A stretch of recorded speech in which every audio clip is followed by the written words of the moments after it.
Hi folks, I was watching a Christian video today on the Inspiring Philosophy channel, which is one of the better Christian channels on YouTube, and it was all about how you can't really find happiness or true purpose if you build your life around your own identity, around your own person, your own mortal self, your ego.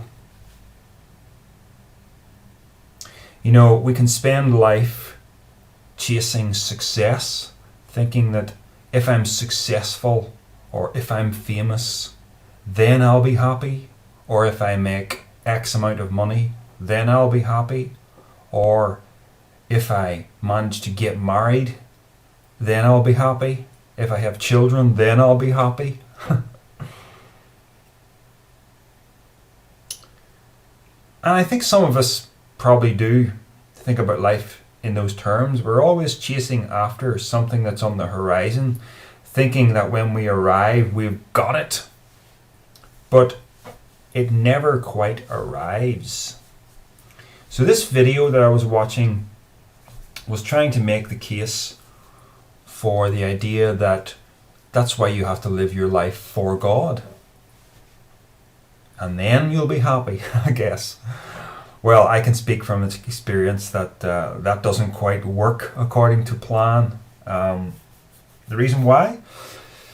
Well, it certainly does take away a sense of meaninglessness from your life, but it then poisons your life in a completely different way because it sets you at war with yourself. Christianity is anti-carnality, anti the animal component of man. So you spend your whole life at war with yourself, going through a masochistic cycle of guilt to repentance to joy, back to sin, guilt, repentance, joy, and on it goes. And it's particularly bad if you take your religion very seriously, like I did. Anyway, that's just a side note. I'm a non-believer. I don't believe in God as a supreme being that is separate from me. So I appear to be stuck in this existential predicament of the only thing that I seem to be able to live my life for is myself. Now, we could change that around a little bit. I could, for instance, live my life altruistically for other people. I could become a scientist and try to discover something that revolutionizes the world for the better. I could become a political revolutionary, and bring peace to a country that has known nothing but war. I could make a large donation to an orphanage or something. You know, I could do all kinds of things that are altruistic in nature, that don't benefit me. But you know what? If I'm really honest, I'd still be stuck in the same existential predicament, because everything else is also transient. Now let's look at the big picture. And the big picture that I think a lot of people don't really want to face is, wait for it, the universe is ultimately screwed, to put it simply. We came from a singularity, the Big Bang. We're either going back to a singularity with everything sucked into a big crunch, or we're heading for a heat death. So the manifest universe, all these forms, no matter what, all the toys get put back in the box, so to speak. Everything is heading back to nothing. Now, I used to get kind of depressed about that when I was going through an atheist phase in my probably about early 20s. And I kind of knew that was true. And it felt really dark. It felt like the universe was this one-time thing, and when it was over, that was it. But it now occurs to me that, and I think this is a very important observation, it now occurs to me that since the conditions are ultimately going to return to the same conditions that brought the universe forth in the first place, doesn't it stand to reason that those conditions would bring the universe around again? And when that one's done, again and again, that this thing that we call the universe is cyclic in nature, not a once-only phenomenon. That makes a lot more sense, especially when you take into account the laws of thermodynamics, that energy is never created or destroyed, not even when it goes into a black hole, such as the Big Crunch. And when it came out of the singularity at the Big Bang, that wasn't the creation of the energy. That was the bursting of the energy out of, I guess you would call it a kind of a non-local state where we have infinite density and zero volume, but it's still there. And I'm not just making this up as I go along. You know, this is fairly well-defined science here that's been around for a while. And if you want to try to wrap your head around it, I would suggest Hawking's book, A Brief History of Time. That was certainly instrumental in helping me understand it. Anyway, we kind of seem to be getting sidetracked here, but those observations are really important because we're talking about ultimate meaning here. So, the Christian saying that you can't, a life lived for the self or for transient things is ultimately meaningless. That's actually only true if you have a view of time that always seeks the answer to something in the future. So your life now only has meaning if it's going to some future point that gives it meaning. You know what I mean? It's like everything has to be going somewhere in order to have meaning. The problem with that, though, is when you get there, you kind of have to ask, what next? Wouldn't you need another meaning? I know Christians kind of have this view that when you get to heaven, that's it. You're in some kind of state where you worship God forever, and we can't really understand what this is, and blah, blah, blah. But all that is just so hypothetical. And the thing that really gets me about the Christian position is that it completely ignores the universe that we do have, the manifest universe that we see, the universe that came from a Big Bang and is going into a Big Crunch. They just say, oh, heaven is just eternal. Well, the rest of us are dealing with the universe that we can measure, and we're seeing what's actually going to happen to it, and we're dealing with that. And it strikes me that if I'm going to extract any kind of meaning from my life, I have to deal with what's here before I start thinking about things that may not even be true on some higher plane of existence that's nothing to do with the universe. Anyway, the thing about the universe being cyclical, add to that the understanding that every moment of time is now.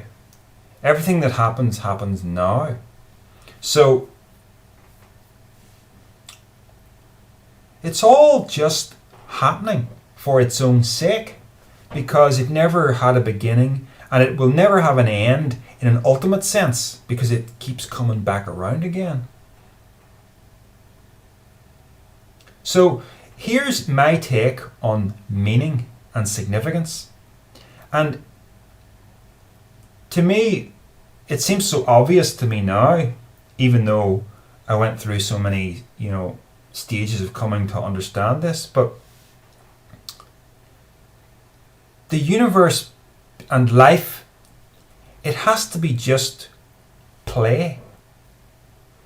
That is the only thing that makes sense, because it can't be serious.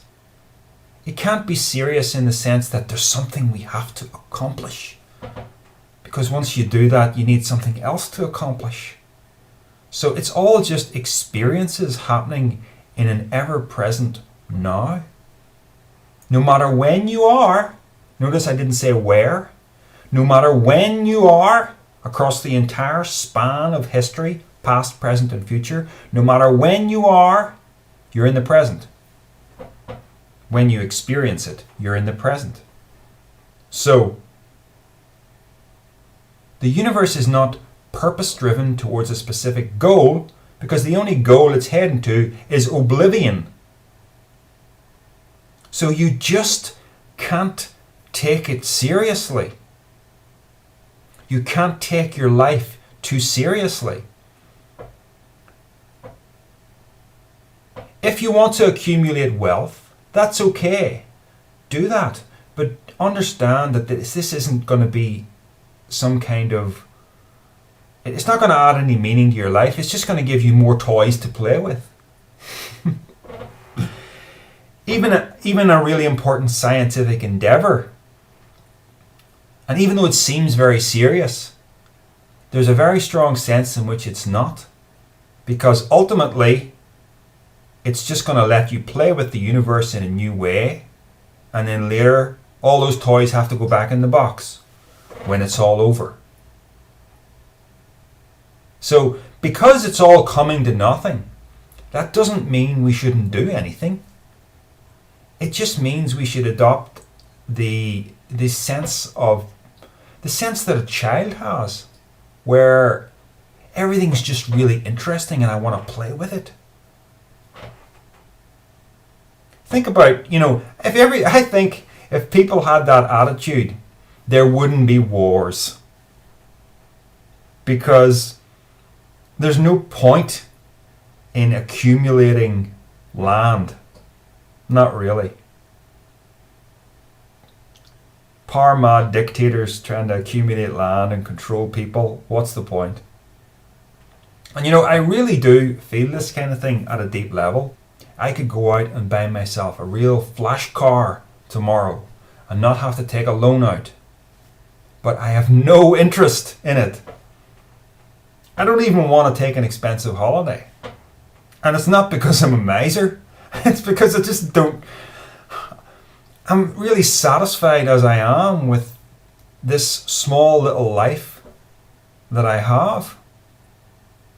And if anything, I'll tell you what, to bring in the whole relationship of possessions, including wealth, to happiness, there's kind of the more you own, the less happy you are. That's true. Because the more you own, the more you have to maintain and take care of. When I take ownership of something, I make that a part of my identity. And then when I lose it, because it's all transient, when I lose it, I feel like I'm losing a part of myself. that happens. And you can even turn people into possessions, where you come to believe that if I just have that person in my life, then I'll be happy. But that never happens. And it's actually, I've been in the position in my mid-20s where I was really in love with somebody, and when she ended it, I was devastated. And that was because I had turned that person into a possession. I couldn't separate my identity from hers. You're mine. You're responsible for my happiness. But she didn't want to be. And then I was devastated. And it takes a long time sometimes to recover from something like that. And maybe that's not even entirely wrong to think in those ways, because there is a very natural bonding that occurs when two people, get romantically together, and they're both vibing with it, and it goes somewhere. But I don't think it's even possible for me to be in love like that anymore, because I have found a kind of centeredness to myself that doesn't need validation from somebody else, that doesn't, there's no black hole in here that needs filled. And how have I done that? Just by realizing the nature of life. That on the one hand it's transient, it's fleeting, but on the other hand that's okay because it's just something you play with. You're not supposed to hold on to things and, be mine forever.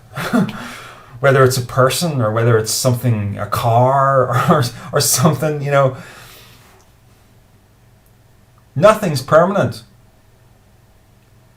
And you can either let that really upset you, or you can treat it with a sense of laughter and lightness. So my answer is not you need to find a deity to worship and find your meaning in that God. It's just to realize the essential nature of life. Every kid knows this intuitively until they start to grow up and they get taught other stuff.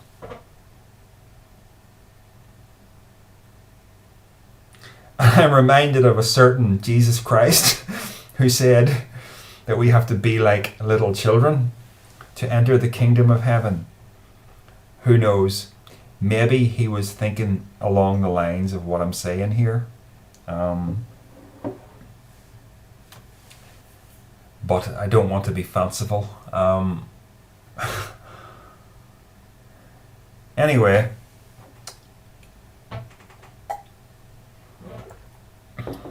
where am I going with this? Nowhere. And that's okay. Enjoy yourselves, folks.